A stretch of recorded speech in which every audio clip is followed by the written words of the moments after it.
Hey, how's it going, YouTube? How y'all doing today? Right now, my plan is to be taking a few of these animals to market starting next week. So this animal right here, he probably going to be going to market next week. This one right here, and then this one right here, this one right here, and then this one right here. And then I got a little miniature heifer. She's a little midget. She's a miniature, and so I figured I'd be taking her to market too, just because there ain't really any reason for me to raise a miniature animal, and so I figured I'd take her to market too. But this morning, okay, so me, well, I guess it ain't just me, but when I Slowpoke, he's still intact. He's the one with the testicles on him. But this is my my processor calf. I'm gonna be processing this animal here myself, and so I didn't cut the testicles off of this one because I figured there's not really any need to. He's so small that he can't even jump up on the heifers. He's just gonna be small his whole life, and he can't even manage to jump up on a heifer. And so and I ain't never even seen him try, and so I just left him intact. I said it's not a big deal. I'm gonna be processing him, so it's just whatever. But these animals, okay, so me okay, so the thing about animals in terms of body conditioning is just a way of saying how fat is the animal. Is the animal real skinny? Is the animal fat? Is the animal a little fat? So animals, these cattle, if they if I can see the last two ribs on them, that means that they are, if I can see two ribs on the side of their body, that means that they are average body condition. So they're a 5 out of 5. From a 1 through 9, they're a 5. They're dead average. If their ribs are completely covered up, like if I can't see any ribs on them, if their ribs are non-visible, that means that they're a 6. If they start getting like square body, like they start getting like a big old, they start getting real fat, you know, that's when they start getting into that 7 range. And so a majority of my cattle are around that 6 to 6.5 range. Like this guy right here, he kind of getting to a 7. This guy right here, he just real big. He kind of getting to that 7 range. But these animals, okay, so these animals, when they're bent over a feed bin, it ain't real easy to see what their body conditioning is, because so me, the best time that I've found to get an idea of the body conditioning of these animals is in the morning when I show up for the first time and these animals haven't eaten anything all night and they're sitting there just looking at me. That's the time to check their body conditioning. And so I checked their body conditioning this morning, and my animals are right around at a 6. I would say the majority of my herd are at a 6. Some of them are getting a little bit too fat. Like this guy right here, he getting a little bit too fat. And so me, you know, if I were finishing cattle, if I were raising cattle to be slaughtered, I wouldn't mind if my animals were at a 7. But if my animals, okay, so me, essentially, the big thing that I'm doing is I'm growing the frame on these animals. I'm just, you know, I'm raising these animals to increase the size of their frame. And then that's where I make my money. I don't make my money by getting the animals real fat. You know, the feed yards, they get money from making the animals real fat. And so a majority of my animals are on that hefty side. These are some big boys. You see this one right here? He a little bit, he's starting to get borderline a little bit too fat. And but I mean, he going to market next week. And so and I didn't just make all this stuff up, right? This is how the cattlemen do it. There are books just available on the internet. You know, nowadays they're on the internet. You can probably find them on a hard copy too. But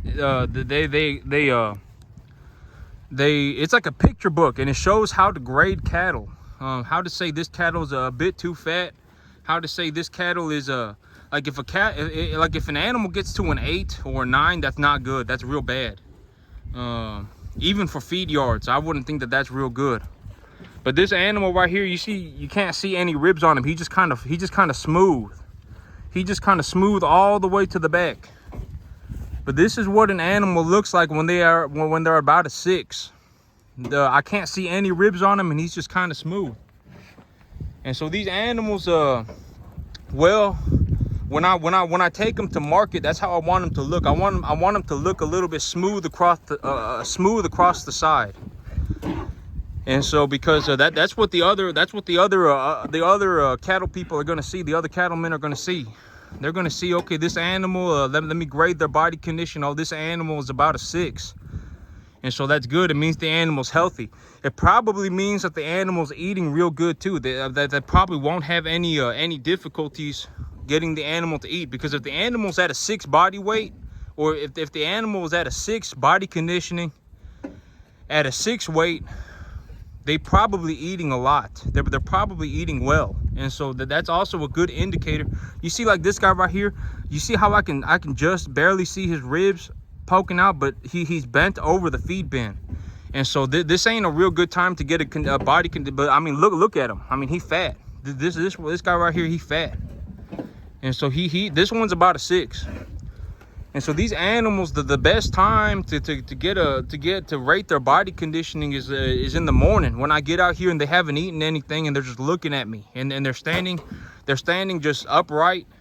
They're not bent over or anything, and they're just standing there looking at me. That's the best time to get a score on their body conditioning. And a majority of my animals are at a 6. And when I take them to market, I want them to be at a 6. If their ribs are showing, that's not good. You know, if 2 of their ribs are showing, that's okay.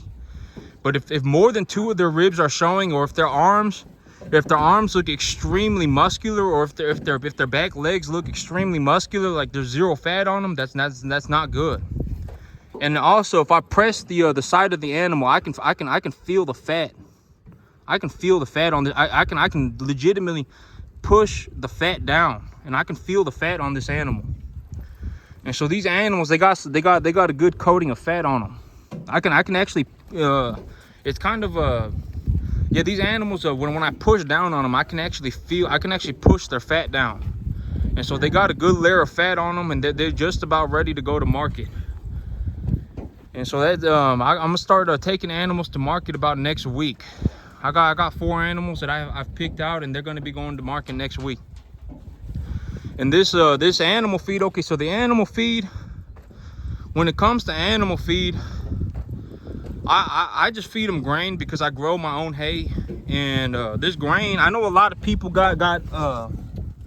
they get upset when when cattle get grain. But this grain, it's just practically peanuts, sunflower, corn, and cotton, some kind of cotton seed. But you see these sunflower in here, so it's practically just sunflower, peanuts, corn, and cotton seed. And so, you know, I know a lot of people, they go, oh my God, why are you feeding your animals, sunflowers, and why are you feeding your animals peanuts, and why are you feeding your animals corn? And you know what, you know, it just is what it is. Like, I don't know what to say. Like, when I don't got grass, when I don't have grass, I mean, it just is what it is. I mean, I'm not gonna let my animals go hungry. And you know, and sometimes, you know, I'll change out the peanuts for almonds, and sometimes I'll put some alfalfa in there or something like that, or I'll get some alfalfa in there. And so, you know, to me, it's not the end of the world that these animals are eating like almonds or peanuts or alfalfa or corn or sunflowers. It's not the end of the world to me, you know. I know some people, they get super upset. They're like, oh my God, why are you feeding your animals grain? You know, and you should be feeding them grass and all this and that. But sometimes, you know, well, okay, I'm just gonna be completely honest. When I drive around, there are not a lot of people that actually know how to grow grass. A lot of people don't know how to grow grass at all. They're growing brush. A lot of people grow brush, and they call it grass. But if I put cattle on that, these cattle would be miserable. These cattle would not live good, healthy lives. And so the grain, you know, it just is what it is. I don't have anything against the grain. You know, if I have to feed these animals almonds, if I have to feed them sunflower, and if I have to feed them peanuts, or if I have to feed them corn, I'm just gonna do it. And these animals, they obviously look okay on it. You know, like this right here, this is an animal This is how the animal should be standing when I take their body conditioning score. And this Brangus animal right here, and you see how his ribs are completely covered up. I know he's bent over now, but y'all can rewind the tape a little bit and hit the stop button. But his ribs are completely covered up, and he obviously just not skinny, okay? I mean, he obviously just not skinny. Like when an animal's skinny, it's kind of easy to tell. You just look at him and you go, oh, this animal's kind of skinny. But this animal, he obviously not skinny. There he is right there. He's standing at attention right there, just kind of standing like that. That's how the animal should be standing when I take the body conditioning score. And this one, he right at about a 6. All these animals are just about at a 6, because when they bend over, you can kind of see their ribs a little bit when they're bent over the feed trough. But when they pick their head back up, their body kind of just goes back to just, you know, being at rest. So, but these animals are doing good. Okay, and so another big reason that I feed grain instead of anything else is because of a financial reason. From what I found, so right now in my local area, alfalfa is about $340 a ton. I can get alfalfa for about $340 a ton. I can get grain feed for about $350 a ton, and then I can get hay for about $175 to $200 a ton. And hay, okay, so like hay, a lot of people they'll roll up brush and they'll call it hay, but that ain't hay.